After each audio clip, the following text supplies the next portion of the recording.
write on the walls of houses of buildings. ನಿಮ್ಮ ಮನೆಗಳಲ್ಲಿ ಚೆನ್ನಾಗಿ ಗೋಡೆಗಳನ್ನು ಕಟ್ಟಿಸಿರ್ತಾರೆ, ಅದ್ರ ಮೇಲೆ ನೀವು ಬರಿಬಾರ್ದು. Do not write on the walls. ಗೋಡೆ ಮೇಲೆ ನೀವು ಪೆನ್ಸಿಲ್ ತಗೊಂಡು ಅಥವಾ ಮಾರ್ಕರ್ ತಗೊಂಡು ಚೆನ್ನಾಗಿ ಬರೆಯೋದಲ್ಲ, ಈ ರೀತಿಯಾಗಿ ಮಾಡಬಾರ್ದು. ಇದು ಒಂದು bad habit. Wash your hands with soap and water before and after eating food. ಮಕ್ಕಳೇ, ಊಟಕ್ಕೂ ಮುಂಚೆ ನೀವು ಸೋಪಿಂದ ಕೈಯನ್ನು ತೊಳ್ಕೊಬೇಕು, ಹಾಗೆಯೇ ಊಟ ಆದಮೇಲೂ ಸಹ ನೀವು ಚೆನ್ನಾಗಿ ಕೈಯನ್ನು ತೊಳ್ಕೊಬೇಕು. ಇದು ಒಂದು good habit. Never eat food from road side vendors. Road ಸೈಡಲ್ಲೆಲ್ಲ ಅಲ್ಲಿ ನೋಡಿ, ಒಬ್ಬ ಹುಡುಗ ಏನು ಮಾಡ್ತಾ ಇದ್ದಾನೆ, ಗೋಲ್ಗಪ್ಪ ತಗೊಂಡು ತಿಂತಾ ಇದ್ದಾನೆ. ಇದು ಬ್ಯಾಡ್ ಹ್ಯಾಬಿಟ್ಟು. ಹೊರಗಡೆ ಮಾರಾಟ ಮಾಡುವಂತಹ ಚುರುಮುರಿ, ಪಾನಿಪುರಿ ಮತ್ತು ಗೋಲ್ಗಪ್ಪ, ಏನೇ ತೆರೆದಿಟ್ಟಿರುವಂತಹ ತಿಂಡಿಗಳನ್ನು, ರೋಡ್ ಸೈಡ್ ಮಾರುವಂತಹ ತಿಂಡಿಗಳನ್ನು ನೀವು ತಿನ್ನಬಾರ್ದು. ಇದು bad habit. Never eat food from road side vendors. Roadside ಮಾರಾಟ ಮಾಡುವಂತಹ ತಿಂಡಿಗಳನ್ನು ನಾವು ತಿನ್ನಬಾರ್ದು, ಅದು ಒಂದು bad habit. Do not laugh and talk while eating. ಮಕ್ಕಳೇ, ಊಟ ಮಾಡುವಾಗ ನಾವು ಮಾತಾಡಬಾರ್ದು ಮತ್ತು ನಗಬಾರ್ದು. ಯಾಕಂದರೆ ನಾವು ಊಟ ಮಾಡ್ತಾ ಇರುವಂತಹ ಆಹಾರ ನಮ್ಮ ಅನ್ನನಾಳಕ್ಕೆ ಸಿಗಾಕೊಂಡ್ರೆ ನಮಗೆ ನಮ್ಮ ಪ್ರಾಣಕ್ಕೆ ಅಪಾಯ ಆಗುವಂತಹ ಸಂಭವಗಳು ಆಗ್ತದೆ. ಹಾಗಾಗಿ ಡು ನಾಟ್ ಲಾಫ್. ಊಟ ಮಾಡುವಾಗ ನಗಬಾರ್ದು. ಆ್ಯಂಡ್ ಟಾಕ್, ಮಾತಾಡಲೂಬಾರ್ದು, ಸುಮ್ಮನೆ ಊಟ ಮಾಡ್ತಾ ಇರಬೇಕು. Do not laugh and talk while eating. ಊಟ ಮಾಡುವಾಗ ನಗಲೂಬಾರ್ದು, ಮಾತಾಡಲೂಬಾರ್ದು, ಅದು bad habit. Eat from a clean plate. Eat from a clean plate. ಊಟ ಮಾಡಬೇಕಾದ್ರೆ ಊಟ ಮಾಡುವುದಕ್ಕಿಂತ ಮುಂಚೆ ನಿಮ್ಮ ಪ್ಲೇಟನ್ನು ಚೆನ್ನಾಗಿ ತೊಳ್ಕೊಬೇಕು. ಇದು ಒಂದು good habit. Do not eat junk food. ಹಾಗೆಯೇ ಮಕ್ಕಳೇ, ಈ ನೂಡಲ್ಸ್ ಇದೆಯಲ್ವಾ, ಅದು ಒಂದು ಜಂಕ್ ಫುಡ್. ಹಾಗೆಯೇ ನೀವು ಹೇಳ್ತಿರಲ್ವಾ, ಪಾನಿಪುರಿ, ಮಸಾಲೆ ಪುರಿ, ಹಾಗೆಯೇ ಪಿಜ್ಜಾ, ಬರ್ಗರ್, ಇದೆಲ್ಲ ಕೂಡ ಜಂಕ್ ಫುಡ್. ಈ ಜಂಕ್ ಫುಡ್ಡನ್ನು ನಾವು ತಿನ್ನಬಾರ್ದು. Do not eat junk food. ಇವುಗಳನ್ನು ತಿನ್ನೋದ್ರಿಂದ ನಮಗೆ ಹೊಟ್ಟೆ ನೋವು ಬರ್ಬೋದು, ಹಾಗೆಯೇ ಕಾಯಿಲೆಗಳು ಸಹ ಬರ್ಬೋದು. Do not eat junk food. ಈ ಜಂಕ್ ಫುಡ್ಡನ್ನು ತಿನ್ನಬಾರ್ದು, ಇದು ಕೂಡ ಒಂದು bad habit. Drink at least 8 glasses of water in a day. ಪ್ರತಿದಿನ ನಾವು 8 ಗ್ಲಾಸ್ ವಾಟರನ್ನು ಕುಡಿಬೇಕು. ನಮ್ಮ ಮಿಸ್ ಹೇಳಿದ್ದಾರೆ 8 ಗ್ಲಾಸ್ ನೀರನ್ನು ಕುಡಿಬೇಕು ಅಂತ ಹೇಳಿ, ಒಂದೇ ಸಾರಿ 8 ಗ್ಲಾಸ್ ನೀರನ್ನು ಕುಡಿಯೋದಲ್ಲ. ಅಂದರೆ ಬೆಳಗ್ಗೆಯಿಂದ ಹಿಡಿದು ಸಾಯಂಕಾಲದವರೆಗೆ, ಅಂದರೆ ಮಲಗೋ ತನಕ ನೀವು 8 ಗ್ಲಾಸನ್ನು ಅಟ್ಲೀಸ್ಟ್ ನೀರನ್ನು ಕುಡಿಬೇಕು. ಊಟಕ್ಕೆ ಮುಂಚೆ, ಎದ್ದ ತಕ್ಷಣ, ಹೀಗೇ ಊಟ ಆದಮೇಲೆ ನೀರನ್ನ ಆಗಾಗ ಕುಡಿತಾನೆ ಇರಬೇಕು. ಅಟ್ಲೀಸ್ಟ್ 8 ಗ್ಲಾಸಸ್ ಆದರೂ ನೀರನ್ನು ನೀವು ಕುಡಿಬೇಕು. ಇದು ಒಂದು good habit. Keep your toys in the correct place after you have finished playing. ನೀವು ಆಟ ಆಡ್ತೀರ ನಿಮ್ಮ ಟಾಯ್ಸ್ ಜೊತೆ, ಏನೇನು ಡಾಲು ಮತ್ತು ಕಾರೆಲ್ಲ ಇರುತ್ತೆ, ಅದನ್ನೆಲ್ಲ ಆಟ ಆಡಿಬಿಟ್ಟು ಎಲ್ಲಂದ್ರಲ್ಲಿ ಇಟ್ಬಿಟ್ಟು ಸುಮ್ಮನೆ ಓಡೋಗೋದಿಲ್ಲ, ಅದು ಬ್ಯಾಡ್ ಹ್ಯಾಬಿಟ್ಟು. ನೀವು ಆಟ ಆಡಿದ ಮೇಲೆ ನಿಮ್ಮ ಟಾಯ್ಸನ್ನು ನೀವು ಯಾವ ಪ್ಲೇಸಲ್ಲಿ ಇಡ್ತಾಯಿದ್ರಿ ಆ ಪ್ಲೇಸಲ್ಲಿ ಕರೆಕ್ಟಾಗಿ ಇಡಬೇಕು. ಅದು ಕೂಡ ಒಂದು good habit. Do not spit on the floor or on the road. ನಿಮಗೆ ಉಗಿಯೋಕ್ಕೆ ಬರ್ತಾ ಇರುತ್ತೆ, ಉಗಿಬೇಕು. ನಿಮ್ಮ ಮನೆ ಮೇಲ್ಗಡೆ ಇರ್ತೀರ, ಫಸ್ಟ್ ಫ್ಲೋರಲ್ಲಿ ಅಥವಾ ಸೆಕೆಂಡ್ ಫ್ಲೋರಲ್ಲ ಇರ್ತೀರ, ನೀವು ಯಾರನ್ನೂ ನೋಡದೆ ಸುಮ್ಮನೆ ಉಗಿಯೋದಲ್ಲ ಕೆಳಗಡೆ, ಅಥವಾ ರೋಡ್ ಸೈಡು ಸುಮ್ಮನೆ ಉಗಿದ್ಕೊಂಡು ಹೋಗೋದಲ್ಲ. ಕರೆಕ್ಟಾಗಿ ಬಚ್ಚಲ್ಗೆ ಅಥವಾ ಬಚ್ಚಲ ಮನೆಗೆ ಹೋಗಿ ಉಗಿದ್ಬಿಟ್ಟು ಅದಕ್ಕೆ ನೀರು ಹಾಕ್ಬಿಟ್ಟು ಬರಬೇಕು. Do not spit on the floor or on the road ಮೇಲೆ ಉಗಿಯೋದು ಅಥವಾ ಫ್ಲೋರ್ ಮೇಲೆ ಉಗಿಯೋದು, ಇದು bad habit. Throw waste into the dustbin. ಹಾಗೆಯೇ ಮಕ್ಕಳೇ, ಕಸಗಳನ್ನು ಸಹ ನೀವು ಡಸ್ಟ್ಬಿನ್ ಒಳಗಡೆ ಹಾಕಬೇಕು. ಎಲ್ಲಂದ್ರಲ್ಲಿ ಕಸನ ಬಿಸಾಡಬಾರ್ದು. ಅದು ಕೂಡ ಡಸ್ಟ್ಬಿನ್ಗೆ ಕಸವನ್ನು ಹಾಕೋದು ಒಂದು ಗುಡ್ ಹ್ಯಾಬಿಟ್. ಮಕ್ಕಳೇ, ಈಗಾಗಲೇ ನಿಮ್ಗೆ ಗೊತ್ತಾಗಿದೆ ಗುಡ್ ಹ್ಯಾಬಿಟ್ಸ್ ಏನೇನು, ಬ್ಯಾಡ್ ಹ್ಯಾಬಿಟ್ಸ್ ಯಾವುದು ಅಂತ. ನಿಮ್ಮ ಟೆಕ್ಸ್ಟ್ ಬುಕ್ಕಲ್ಲಿ ಕೊಟ್ಟಿದ್ದಾರೆ, do not bite your nails. ಅಲ್ಲಿ ಒಬ್ಬ ಹುಡುಗ ಹಲ್ಲಿಂದ ತನ್ನ ಉಗುರುಗಳನ್ನು ಕಚ್ತಾ ಇದ್ದಾನೆ, ಅದು ತಪ್ಪು ಅಂತ ಹೇಳಿ ರಾಂಗ್ ಮಾರ್ಕ್ ಹಾಕಿದ್ದಾರೆ. ಮತ್ತು cover your mouth while yawning sneezing and coughing, ಕೆಮ್ಮುವಾಗ, ಸೀನುವಾಗ, ಆಕಳಿಸುವಾಗ ನೀವು ಬಟ್ಟೆಯನ್ನು ಅದನ್ನು ನಿಮ್ಮ ಬಾಯಿ ಮೇಲೆ ಇಟ್ಕೋಬೇಕು ಅಂತ ಕೊಟ್ಟಿದ್ದಾರೆ. ಅದಕ್ಕೆ ಯಾವುದೇ ರೀತಿಯ ರಾಂಗ್ ಮಾರ್ಕನ್ನು ಹಾಕಿಲ್ಲ, ಹಾಗಾಗಿ ಅದು good habit. Do not write on the walls of houses of buildings, ನಮ್ಮ ಮನೆಗಳ ಗೋಡೆಗಳ ಮೇಲೆ ಬರಿತಾ ಇದ್ದಾನೆ ಆ ಹುಡುಗ, ಅದು wrong bad habit. Wash your hands with soap and water before after eating, ಊಟ ಮಾಡೋದಕ್ಕಿಂತ ಮುಂಚೆ, ಊಟ ಆದಮೇಲೆ ನಮ್ಮ ಕೈಗಳನ್ನು ಸೋಪಿನಿಂದ ತೊಳಿಬೇಕು, ಅದು good habit. Never eat food from road side vendors, roadside ಮಾರಾಟ ಮಾಡುವಂತಹ ಆಹಾರಗಳನ್ನು ಒಬ್ಬ ಹುಡುಗ ತಿಂತಾ ಇದ್ದಾನೆ, ಅದು bad habit. Do not laugh and talk while eating, ಊಟ ಮಾಡುವಾಗ ನಗೋದು ಮಾತಾಡೋದು ತಪ್ಪು, ಬ್ಯಾಡ್ ಹ್ಯಾಬಿಟ್, ಅದಕ್ಕೆ ರಾಂಗ್ ಮಾರ್ಕ್ ಹಾಕಿದ್ದಾರೆ. Eat from a clean plate, ನಾವು ಸ್ವಚ್ಛವಾಗಿರುವಂತಹ ಪ್ಲೇಟಲ್ಲಿ ಊಟ ಮಾಡಬೇಕು, ಅದು good habit. Do not eat junk ಫುಡ್ಡನ್ನು ನಾವು ತಿನ್ನಬಾರ್ದು. Drink at least 8 glasses of water in a day, ಪ್ರತಿದಿನ 8 ಗ್ಲಾಸ್ ನೀರನ್ನು ಕುಡಿಬೇಕು. Keep your toys in the correct place after have finished playing, ಅದು good habit. Do not spit on the floor or on the road. Throw the waste into the dustbin. Throw waste into the dustbin ಒಳಗಡೆ ಕಸವನ್ನು ಹಾಕ್ತಾ ಇದ್ದಾನೆ ಒಬ್ಬ ಹುಡುಗ, ಅದು good habit. Did you understand children?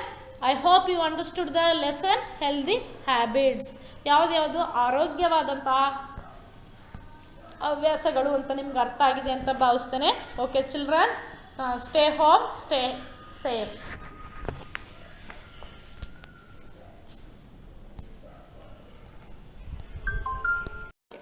Good afternoon children, welcome to science class. Today in this class we are discussing healthy habits. ಅಂದರೆ ಆರೋಗ್ಯವಾದ ಆಹಾರ ಹವ್ಯಾಸಗಳು. ನಮಗೆಲ್ಲರಿಗೂ ಹವ್ಯಾಸಗಳು ಇದ್ದೇ ಇರುತ್ತೆ ಅಲ್ವಪ್ಪ. ನಿಮಗೆ ಉಗುರು ಕಚ್ಚೋ ಅಭ್ಯಾಸ ಇರುತ್ತೆ, ಹಾಗೆಯೇ ಬೆಳಗ್ಗೆ ಲೇಟಾಗಿ ಎದ್ದೇಳೋ ಅಭ್ಯಾಸ ಇರುತ್ತೆ, ಮತ್ತು ಹಾಗೆಯೇ ಪ್ರತಿದಿನ ಬ್ರಷ್ ಮಾಡೋ ಅಭ್ಯಾಸ ಇರುತ್ತೆ, ಸ್ನಾನ ಮಾಡೋ ಅಭ್ಯಾಸ ಇರುತ್ತೆ, ಹೀಗೆ ಅನೇಕ ಹ್ಯಾಬಿಟ್ಸು ನಿಮಗಿರುತ್ತೆ. ಅದರಲ್ಲಿ ಹೆಲ್ದಿ ಹ್ಯಾಬಿಟ್ಸ್ ಯಾವುದು ಅಂದರೆ ಆರೋಗ್ಯವಾಗಿರುವಂತಹ ಹವ್ಯಾಸಗಳು ಯಾವುದ್ಯಾವುದು ಅನ್ನೋದನ್ನು ಇಂದಿನ ತರಗತಿಯಲ್ಲಿ ನಾವು ತಿಳಿದುಕೊಳ್ಳೋಣ.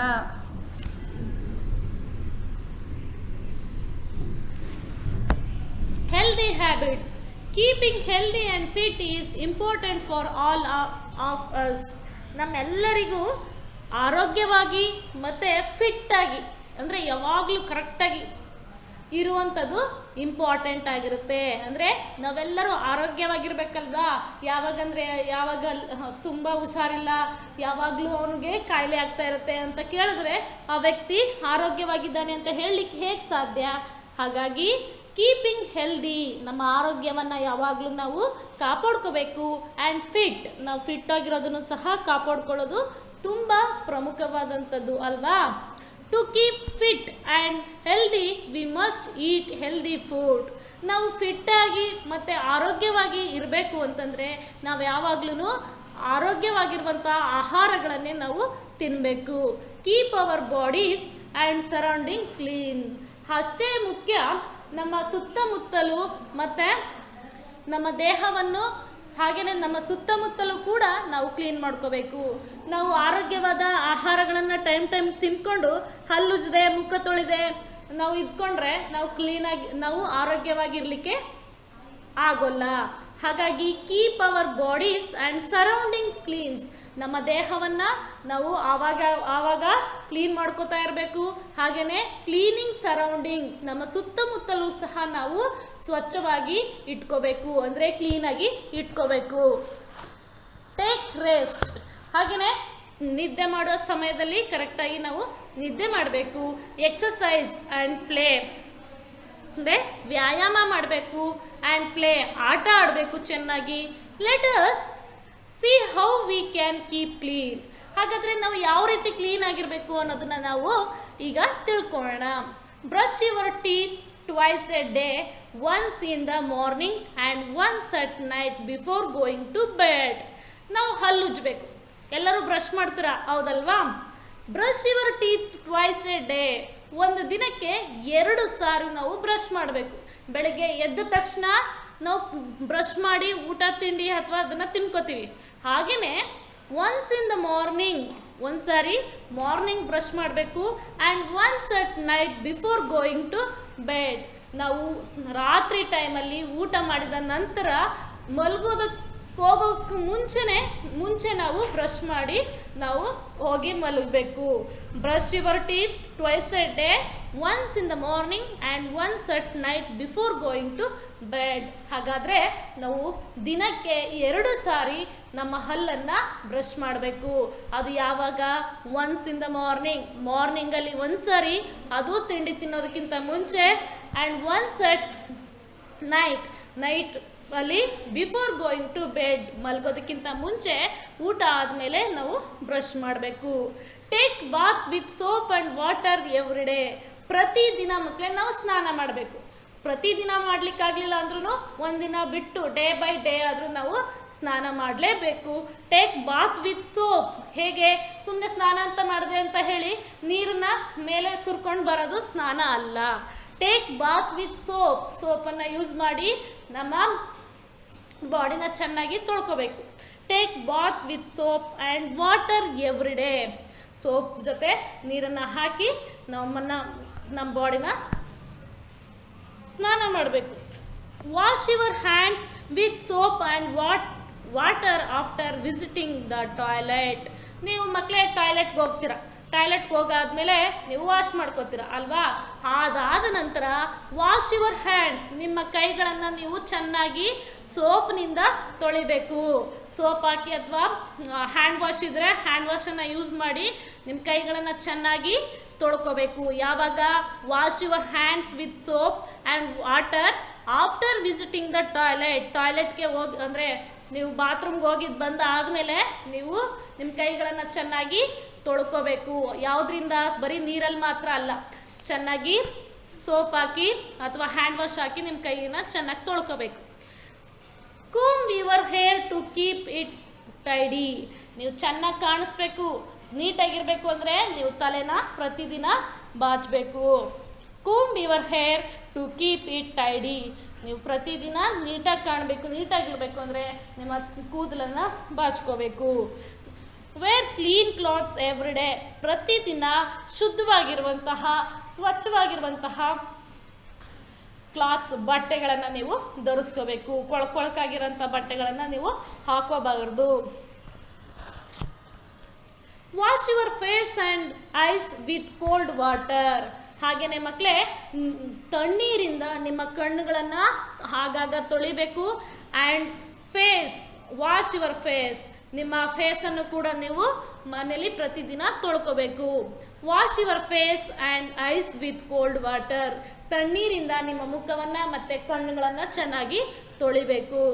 Clean your ears with a damp towel. ನಿಮ್ಮ ಟವಲ್ ಇರುತ್ತಲ್ವಾ, ಆ ಟವಲನ್ನು ಹುಡುಗ ನೋಡಿ ಚೆನ್ನಾಗಿ ಅದನ್ನು ರೋಲ್ ಮಾಡಿ ತುದಿಯಿಂದ ಕಿವಿಗೆ ಹಾಕ್ಕೊಂಡು ಆ ಕಿವಿಯಲ್ಲಿರೋಂತಹ ಡರ್ಟನ್ನು ಅಂದರೆ ಕೊಳಕನ್ನು ಹೊರಗಡೆ ತೆಗಿತಾ ಇದ್ದಾನೆ. ಅದ್ರ ಬದಲು ನಮ್ಮ ಮಿಸ್ಸು ಕಿವಿ ಕ್ಲೀನ್ ಮಾಡೋಕ್ಕೆ ಹೇಳಿದ್ದಾರೆ ಅಂತ ಹೇಳಿ ಯಾವುದೋ ಪಿನ್ ಆಗಿರಲಿ ಅಥವಾ ಪೆನ್ಸಿಲು ಪೆನ್ನು ಇವುಗಳನ್ನು ಯೂಸ್ ಮಾಡಿ ನಿಮ್ಮ ಕಿವಿ ಒಳಗಡೆ ಹಾಕೋಬೇಡಿ. Clean your ears with a damp towel. ನೀವು ಡ್ಯಾಂಪ್ ಟವಲ್ ಅಂದರೆ ಕಾಟನ್ ಟವಲ್ಲು ಅಥವಾ ಹ್ಯಾಂಡ್ ಟವಲ್ ಇರುತ್ತಲ್ವ, ಹ್ಯಾಂಡ್ ಕರ್ಚಿಪ್ಪು, ಅದರಿಂದ ನೀವು ನಿಮ್ಮ ಇಯರ್ಸ್ ಅಂದರೆ ಕಿವಿಗಳನ್ನು ಕ್ಲೀನ್ ಮಾಡ್ಕೋಬೇಕು. Keep your nails short. ಪ್ರತಿದಿನ ಅಲ್ಲ ಅಂದ್ರೂ ನೀವು ಯಾವಾಗ ನಿಮ್ಮ ನೇಯ್ಲು ಅಂದರೆ ಉಗುರುಗಳು ಬೆಳೆದಿರುತ್ತೋ ಅದನ್ನು ನೀವು ಕಟ್ ಮಾಡಿ ಶಾರ್ಟ್ ಮಾಡ್ಕೋಬೇಕು. Ask your mother to trim them regularly. ನಿಮಗೆ ಗೊತ್ತಿಲ್ಲ ನೇಲ್ಸನ್ನು ಕಟ್ ಮಾಡೋದು, ನಿಮ್ಮ ಉಗುರುಗಳನ್ನು ಕಟ್ ಮಾಡೋದು ಗೊತ್ತಿಲ್ಲ ಅಂದರೆ ನಿಮ್ಮ ಅಮ್ಮನ ಹತ್ರ ಹೋಗಿ ನಿಮ್ಮ ಅಮ್ಮನ ಹತ್ರ ಅದನ್ನು ಕಟ್ ಮಾಡಿಕೊಡೋಕ್ಕೆ ಕೇಳ್ಕೋಬೇಕು. ನೀವೇ ನಮ್ಮ ಮಿಸ್ ಹೇಳಿದ್ದಾರೆ ನೈಲ್ ಕಟ್ ಮಾಡಿ, ಉಗುರು ಕಟ್ ಮಾಡೋಕ್ಕೆ ಹೇಳಿದ್ದಾರೆ ಅಂತ ಹೇಳಿ ಬ್ಲೇಡೋ ಅಥವಾ ನೈಲ್ ಕಟ್ರನ್ನ ತಗೊಂಡು ಕಟ್ ಮಾಡ್ಕೊಂಡು ರಕ್ತ ಬರೆಸ್ಕೊಳ್ಳೋದಲ್ಲ. Keep your nail short, ask your mother to trim them regularly. ಅದನ್ನು ಪ್ರತಿ ಸಾರಿನೂ ಸರಿಯಾಗಿ ಕರೆಕ್ಟಾಗಿ ಕಟ್ ಮಾಡಲಿಕ್ಕೆ ನಿಮ್ಮ ಅಮ್ಮನ ಹತ್ರ ಕೇಳಿ ನಿಮ್ಮಮ್ಮ ಅವರು ಕಟ್ ಮಾಡಿಕೊಡ್ತಾರೆ. Oil your hair regularly. ಹಾಗೆಯೇ ಮಕ್ಕಳೇ, ಪ್ರತಿದಿನ ನೀವು ನಿಮ್ಮ ತಲೆಗೆ ಎಣ್ಣೆಯನ್ನು ಹಚ್ಕೋಬೇಕು. ಕೊಕೊನಟ್ ಆಯಿಲನ್ನು ನಿಮ್ಮ ತಲೆಗೆ ಹಚ್ಕೋಬೇಕು. Oiling makes hair strong and shiny. ಈ ಆಯಿಲ್ ಹಚ್ಚೋದ್ರಿಂದ ನಿಮ್ಮ ಕೂದಲು ಗಟ್ಟಿಯಾಗಿ ಸ್ಟ್ರಾಂಗ್ ಆಗಿರಲಿಕ್ಕೆ ಮತ್ತು ಶೈನಿ ಆಗಿ ಇರಲಿಕ್ಕೆ ಈ ಆಯಿಲ್ ಹಾಕೋದ್ರಿಂದ ನಮ್ಮ ಕೂದಲು ಶೈನಿಯಾಗಿ ಮತ್ತು ಸ್ಟ್ರಾಂಗ್ ಆಗಿ ಇರುತ್ತೆ. And never poke your nose. ಮತ್ತು ನಿಮ್ಮ ನೋಸ್ಗೆ ಅಂದರೆ ನಿಮ್ಮ ಮೂಗೊಳಗಡೆ ನಿಮ್ಮ ಕೈಯನ್ನು ಯಾವಾಗಲೂ ಹಾಕೊಳ್ಳೋದಲ್ಲ. ಕೈ ಹಾಕ್ಕೊಂಡು ಕೆಲವರು ಕೀಳ್ತಾ ಇರ್ತಾರೆ, ಏನೋ ತೋಡ್ತಾ ಇರ್ತಾರೆ. ಈ ರೀತಿಯಾಗಿ ಮಾಡಬಾರ್ದು. Never pokes your nose. ನಿಮ್ಮ ಮೂಗಿನೊಳಗಡೆ ನೀವು ಕೈಯನ್ನು ಹಾಕೋಬಾರ್ದು. It is a bad habit. ಇದೊಂದು ದುರಭ್ಯಾಸ, ಒಂದು ಕೆಟ್ಟ ಅಭ್ಯಾಸ ಇದು. ಏಕೆಂದರೆ ನೋಡೋರಿಗೆ ಅಸಹ್ಯ ಅನಿಸುತ್ತೆ. ನಿಮ್ಮ ಕೈ ಕ್ಲೀನಾಗಿರುತ್ತೋ ಇರಲ್ವೋ, ಆ ಕೈಯನ್ನು ತೆಗೆದು ಆ ಕೈ ಬೆರಳನ್ನು ತೆಗೆದು ಮೂಗೊಳಗಡೆ ಹಾಕೊಂಡು ಚೆನ್ನಾಗಿ ತೋಡ್ತಿರ್ತೀರ. ಹಂಗೆ ಮಾಡಬಾರ್ದು. It is a bad habit. ಇದೊಂದು ಕೆಟ್ಟ ಅಭ್ಯಾಸ. ಇನ್ಸ್ಟೆಡ್ ಅದ್ರ ಬದಲಾಗಿ blow your nose when you want to clean it. ಅದನ್ನು ನೀವು ಮೂಗಲ್ಲಿ ಬ್ಲೋ ಮಾಡಬೇಕು, ಅಂದರೆ ಉರುಬಿಸ್ಕೊಳ್ಬೇಕು. And we must keep our self fit. ನಾವು ಫಿಟ್ಟಾಗಿ ಅಂದರೆ ಆರೋಗ್ಯವಾಗಿ ಇರಬೇಕು. We need to rest. ಅದಕ್ಕೆ ನಮಗೆ ರೆಸ್ಟ್ ಬೇಕು, ಅಂದರೆ ವಿಶ್ರಾಂತಿ ಬೇಕು. ಎಕ್ಸಸೈಸ್, ವ್ಯಾಯಾಮ ಮಾಡಬೇಕು. And play to keep it fit and healthy. ನಾವು ಫಿಟ್ಟಾಗಿರಲಿಕ್ಕೆ ಮತ್ತು ಆರೋಗ್ಯವಾಗಿರಲಿಕ್ಕೆ ನಾವು ಪ್ರತಿದಿನ ವಿಶ್ರಾಂತಿಯನ್ನು ತಗೋಬೇಕು. ಹಾಗೆಯೇ ಎಕ್ಸಸೈಸ್ ಅಂದರೆ ವ್ಯಾಯಾಮವನ್ನು ಮಾಡಬೇಕು. ಜೊತೆಗೆ ಆಟನೂ ಸಹ ಚೆನ್ನಾಗಿ ಈ ವಯಸ್ಸಲ್ಲಿ, ನಿಮ್ಮ ವಯಸ್ಸಿನಲ್ಲಿ ಚೆನ್ನಾಗಿ ಆಟನ ಆಡಬೇಕು. Rest and sleep. ವಿಶ್ರಾಂತಿ ಆ್ಯಂಡ್ ಸ್ಲೀಪ್, ನಿದ್ದೆ, ಇದ್ರ ಬಗ್ಗೆ ನಾವು ತಿಳ್ಕೊಳ್ಳೋಣ. We study and do exercise. ನಾವು ವಿ ಸ್ಟಡಿ ಓದ್ತೇವೆ, ಪ್ಲೇ ಆಟ ಆಡ್ತೇವೆ, ಆ್ಯಂಡ್ ಡೂ ಎಕ್ಸಸೈಸ್ ಹಾಗೆಯೇ ವ್ಯಾಯಾಮವನ್ನು ಸಹ ಮಾಡ್ತೇವೆ. All these activities make us tired. ನಾವು ಬೆಳಗ್ಗೆ ಸ್ಕೂಲ್ಗೆ ಹೋದರೆ ಸಂಜೆ ಅಷ್ಟೊತ್ತಿಗೆ ನೀವು ಮನೆಗೆ ಬರ್ತೀರ. ಆ್ಯಂಡ್ ಪ್ಲೇ ಆಟ ಆಡ್ತೀರ, ಆಮೇಲೆ ಎಕ್ಸಸೈಸ್ ಮಾಡ್ತೀರಾ. ಇದೆಲ್ಲ ನಿಮ್ಮನ್ನು ಏನು ಮಾಡ್ತದೆ? All these activities make us tired. ನಮ್ಮನ್ನು ಸುಸ್ತಾಗೋ ರೀತಿ, ಟಯರ್ಡ್ ಆಗೋ ರೀತಿ ಮಾಡಿಬಿಡುತ್ತೆ. So we should take rest. ಹಾಗಾಗಿ ನಾವು ರೆಸ್ಟನ್ನು ತಗೋಬೇಕು, ವಿಶ್ರಾಂತಿನ ತಗೋಬೇಕು. It make us feel fresh. ನಾವು ಯಾವಾಗ ಟಯರ್ಡ್ ಆಗಿರ್ತೀವಿ ಆಗ ನಾವು ಸ್ವಲ್ಪ ಹೊತ್ತು ರೆಸ್ಟ್ ಮಾಡೋದ್ರಿಂದ it make us feel fresh. ನಮ್ಮನ್ನು ಫ್ರೆಶ್ ಆಗಿರಲಿಕ್ಕೆ ನಮಗೆ ಫೀಲ್ ಫ್ರೆಶ್ ಆಗಿರುವ ಅನುಭವವನ್ನು ಅದು ಕೊಡುತ್ತೆ. And full of energy. ಆಗ ನಾವು ಸ್ವಲ್ಪ ಶಕ್ತಿನ ತಗೋತೀವಿ. We sleep for 8 hours every night. ನಾವು ಪ್ರತಿದಿನ, ಅದರಲ್ಲೂ ನೀವು ಮಕ್ಕಳು, 2nd ಸ್ಟ್ಯಾಂಡರ್ಡ್ ಮಕ್ಕಳು, ಈ ಏಜಲ್ಲಿ ಪ್ರತಿದಿನ 8 hours ನಿದ್ದೆ ಮಾಡಬೇಕು. ಮಧ್ಯರಾತ್ರಿ ತನಕ ಟಿ ವಿ ನೋಡಿಕೊಂಡು ಆಮೇಲೆ ನಿದ್ದೆ ಮಾಡೋದಲ್ಲ, ಅಥವಾ ಲೇಟಾಗಿ ಎದ್ದೇಳೋದಲ್ಲ. ಪ್ರತಿದಿನ ಕರೆಕ್ಟ್ ಟೈಮ್ ಮಲಗಿ ಕರೆಕ್ಟ್ ಟೈಮ್ಗೆ ಎದ್ದೇಳಬೇಕು. ಅಂದರೆ 8 hours ನೀವು ನಿದ್ದೆನ ಕಂಪಲ್ಸರಿ ಈ ಏಜಲ್ಲಿ ಮಾಡಬೇಕು. ಆಗ ಮಾತ್ರ ನಾವು ಆರೋಗ್ಯವಾಗಿರಲಿಕ್ಕೆ ಸಾಧ್ಯ. Complete the poem to bed to rise make a man. ಇಲ್ಲಿ ಒಂದು ಪೋಯಮ್ ಇದೆ, ಕಂಪ್ಲೀಟ್ ದ ಪೋಯಮ್. ಅದನ್ನು ಡ್ಯಾಶ್ ಕೊಟ್ಬಿಟ್ಟು ಅದನ್ನು ಕೊಟ್ಟಿದ್ದಾರೆ. Dash to bed dash to rise ಅಂತ ಕೊಟ್ಟಿದ್ದಾರೆ. Early to bed early to rise ಅಂದರೆ ಬೇಗ ಮಲಗು ಬೇಗ ಎದ್ದೇಳು ಅಂತ ಒಂದು ಪೋಯಮ್ ಇದೆ. Early to bed early to rise ಅಂದರೆ ಬೇಗ ಮಲಗು ಬೇಗ ಎದ್ದೇಳು. Make a man healthy and strong. ಆಗ ಮನುಷ್ಯನನ್ನು ಹೆಲ್ದಿಯಾಗಿ ಸ್ಟ್ರಾಂಗ್ ಆಗಿ ಇಡುತ್ತೆ. We should exercise and play every day. ನಾವು ಪ್ರತಿದಿನ ಎಕ್ಸಸೈಸ್ ವ್ಯಾಯಾಮವನ್ನು ಮಾಡಬೇಕು. ಆ್ಯಂಡ್ ಪ್ಲೇ ಎವ್ರಿ ಡೇ, ಪ್ರತಿದಿನ ಆಟನ ಆಡಲೇಬೇಕು. Exercise makes our body strong and flexible. ಈ ವ್ಯಾಯಾಮವನ್ನು ಮಾಡೋದ್ರಿಂದ ನಮ್ಮ ಬಾಡಿಯನ್ನು ಸ್ಟ್ರಾಂಗ್ ಆಗಿ ಮತ್ತು ಫ್ಲೆಕ್ಸಿಬಲ್ ಆಗಿ, ಅಂದರೆ ಯಾವ ಕಡೆ ತಿರುಗಿದ್ರೂ ಕರೆಕ್ಟಾಗಿ ತಿರುಗಲಿಕ್ಕೆ, ಫ್ಲೆಕ್ಸಿಬಲ್ ಆಗಲಿಕ್ಕೆ ನಮಗೆ ಸಹಾಯ ಮಾಡುವಂಥದ್ದು ಯಾವುದು ಅಂದರೆ ಈ ಎಕ್ಸಸೈಸ್. ಹಾಗಾಗಿ ನಾವು ಪ್ರತಿದಿನ ವ್ಯಾಯಾಮವನ್ನು ಮಾಡಬೇಕು. A person who does not exercise will always be lazy and lethargic. ಯಾವ ವ್ಯಕ್ತಿ ಎಕ್ಸಸೈಸ್ ಮಾಡಲ್ವೋ, ಏನು ವರ್ಕ್ ಮಾಡಲ್ವೋ, ಆ ವ್ಯಕ್ತಿ ಏನಾಗಿರ್ತಾನೆ, ತುಂಬ ಸೋಮಾರಿಯಾಗಿರ್ತಾನೆ. ಅವನು ಆ್ಯಕ್ಟಿವ್ ಆಗಿರಲ್ಲ. ಅಂದರೆ ಬೆಳಗ್ಗೆ ಬೇಗ ಎದ್ದ ತಕ್ಷಣ ಎಕ್ಸಸೈಸ್ ಮಾಡೋದು, ಆ್ಯಕ್ಟಿವ್ ಆಗಿರೋದು, ಈ ರೀತಿ ಇರೋದಾದರೆ ಆ ವ್ಯಕ್ತಿ ತುಂಬ ಚುರುಕಾಗಿರ್ತಾನೆ. ಯಾವಾಗ ಹುಡುಗ ಎಕ್ಸಸೈಸ್ ಮಾಡಲ್ಲ, ತುಂಬ ಹೊತ್ತು ಮಲಗಿರ್ತಾನೋ, ಆಗ ಆ ವ್ಯಕ್ತಿ ಲೇಜಿಯಾಗಿ ಅಂತಂದರೆ ಸೋಮಾರಿಯಾಗಿ ಇರ್ತಾನೆ. Exercise like cycling, playing outdoor games R great fun. Exercise ಅಂತಂದರೆ ಮಕ್ಕಳೇ ಸೈಕ್ಲಿಂಗ್ ಅಂದರೆ ಸೈಕಲ್ ಹೊಡೆಯೋದಾಗಿರ್ಬೋದು, ಪ್ಲೇಯಿಂಗ್ ಔಟ್ಡೋರ್ ಗೇಮ್ಸ್ ಅಂದರೆ ಫುಟ್ಬಾಲು, ಥ್ರೋಬಾಲು, ಈ ರೀತಿ ಈ ಗೇಮ್ಸ್ ಆಡೋದ್ರಿಂದನೂ ಕೂಡ ನಮ್ಮ ದೇಹಕ್ಕೆ ವ್ಯಾಯಾಮ ಮಾಡ್ದಂಗೆ ಅನಿಸುತ್ತೆ. ಇಟ್ ಈಸ್ ಇಂಪಾರ್ಟೆಂಟ್, ಇದು ಪ್ರಮುಖ, therefore to go to and play. ಹಾಗಾಗಿ ನಾವು ಹೊರ್ಗಡೆ ಹೋಗಿ ಆಟ ಆಡಬೇಕು. It keeps us physically active and mentally alert. ಇದರಿಂದ ಫಿಸಿಕಲಿ ಆ್ಯಕ್ಟಿವ್ ಅಂದರೆ ನಾವು ದೈಹಿಕವಾಗಿ ಆ್ಯಕ್ಟಿವ್ ಆಗಿರ್ತೀವಿ, ಮತ್ತು ಮೆಂಟಲಿ ಅಂದರೆ ನಮ್ಗೆ ಯಾವುದೇ ರೀತಿ ಮೈಂಡ್ ಡಿಸ್ಟರ್ಬ್ ಆಗದೆ ಮೆಂಟಲಿ ಕೂಡ ತುಂಬ ಅಲರ್ಟ್ ಆಗಿರ್ತೀವಿ. ಅಂದರೆ ಆಸಕ್ತಿಯಿಂದ ಪಾಠ ಕೇಳ್ತೇವೆ, ಆಸಕ್ತಿಯಿಂದ ಕೆಲಸನ ಮಾಡ್ತೇವೆ. ಫಿಸಿಕಲಿ ಆ್ಯಕ್ಟಿವ್ ಆಗಿ ಮತ್ತು ಮೆಂಟಲಿ ಅಲರ್ಟ್ ಆಗಿರಬೇಕು ಅಂದರೆ ಪ್ರತಿದಿನ ನಾವು ಆಟ ಆಡಬೇಕು, ಎಕ್ಸಸೈಸ್ ಮಾಡಬೇಕು. ಆಗ ನಾವು ಫಿಸಿಕಲ್ ಆಗಿ ಮತ್ತು ಮೆಂಟಲಿ ಆಗಿ ಅಲರ್ಟ್ ಆಗಿರ್ತೀವಿ. Good habits. ಹಾಗಾದರೆ what are the good habits? ಯಾವ್ಯಾವುದು ಒಳ್ಳೆಯ ಅಭ್ಯಾಸಗಳು ಯಾವ್ದು ಅನ್ನೋದಾದರೆ, we must develop good habits to keep healthy. ನಾವು ಪ್ರತಿದಿನ ಗುಡ್ ಹ್ಯಾಬಿಟ್ಸನ್ನು ಮಾಡಬೇಕು, ಅದು ನಾವು ಆರೋಗ್ಯವಾಗಿರಲಿಕ್ಕೆ ಸಹಾಯವನ್ನು ಮಾಡ್ತದೆ. Do not bite your nails. ನೀವು ನಿಮ್ಮ ಕೈ ಇದೆ, ನನ್ನ ಕೈಯಲ್ಲಿ ನೇಲ್ಸು ಅಂದರೆ ಉಗುರುಗಳು ಜಾಸ್ತಿ ಬೆಳೆದಿರುತ್ತೆ, ಅದು ಆಟ ಆಡಿ ಮಣ್ಣೆಲ್ಲ ತುಂಬ್ಕೊಂಡಿದ್ರು ಸರಿ, ಕೊಳಕಿದ್ರು ಸರಿನೇ, ನೀವೇನು ಮಾಡ್ತೀರಾ, ನಿಮ್ಮ ಉಗುರುಗಳನ್ನು ನಿಮ್ಮ ಬಾಯಿಗೆ ಇಟ್ಕೊಂಡು ಚೆನ್ನಾಗಿ ಕಟ್ ಮಾಡ್ತೀರಾ. Do not bite your nails. ನಿಮ್ಮ ಉಗುರನ್ನು ಬಾಯಿಯಿಂದ ಕಚ್ಚಬಾರ್ದು, ಇದು bad habit. Cover your mouth while yawning, sneezing and coughing.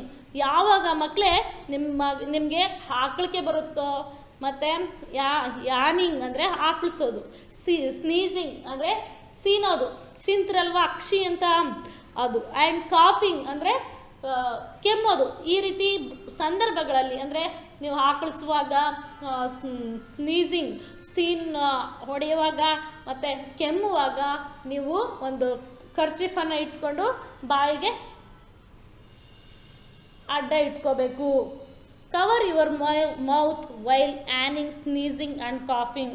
ನೀವು ಕೆಮ್ಮುವಾಗ, ಸೀನುವಾಗ ನೀವು ಒಂದು ಕ್ಲಾತನ್ನು ಅಡ್ಡ ಇಟ್ಕೊಂಡು ಮಾಡಬೇಕು. Do not